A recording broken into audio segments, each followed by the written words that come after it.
আসন্ন টি-20 বিশ্বকাপকে ঘিরে ভারত বাংলাদেশের ক্রিকেটীয় সম্পর্কে টানপোড়েনের মধ্যে নতুন চমক। এবার কি মাঠে নামলো পাকিস্তান?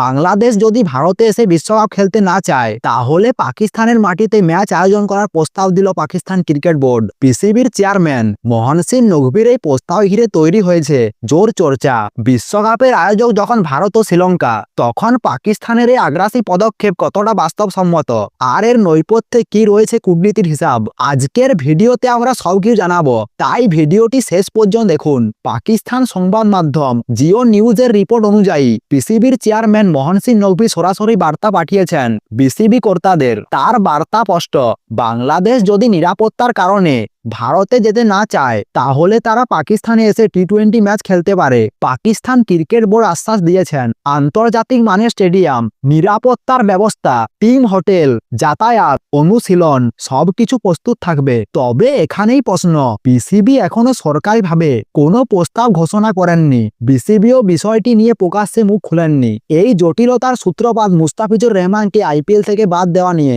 বিসিসিআইয়ের সিদ্ধান্তে ক্ষুব্ধ বাংলাদেশ সরকার। যে দেশে ক্রীড়া উপদেষ্টা আসিফ নজরুল, তিনি বিসিবিকে স্পষ্ট নির্দেশ দিয়েছেন, ভারত সফরে বিশ্বকাপ খেলতে দল পাঠানো যাবে না। এরপরে বিসিবি আইসিসির কাছে আবেদন করেন, বাংলাদেশের ম্যাচগুলি যেন ভারতের বদলে শ্রীলঙ্কায় যেন আয়োজন করা হয়। নিরাপত্তার কারণ দেখানো হলেও আইসিসি এবং জয় শাহ এই প্রস্তাবে রাজি হননি। এখান থেকেই শুরু হয় দুপক্ষের দড়ি টানাটানি। আইসিসি স্পষ্ট জানিয়েছেন, বিশ্বকাপের সূচি বদলানো সম্ভব নয়। অন্যদিকে বিসিবিও নিজেদের অবস্থানে অনড়।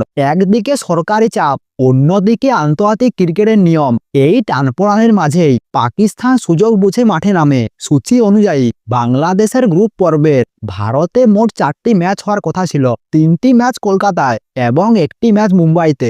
এই 4টি ম্যাচ নিয়েই এখন জটিলতা সব থেকে বেশি। বিশ্বকাপের মতো বড় টুর্নামেন্ট, একটি দলের ম্যাচ ভেন্যু বদলানো মানে পুরো সূচিতে প্রভাব পড়া।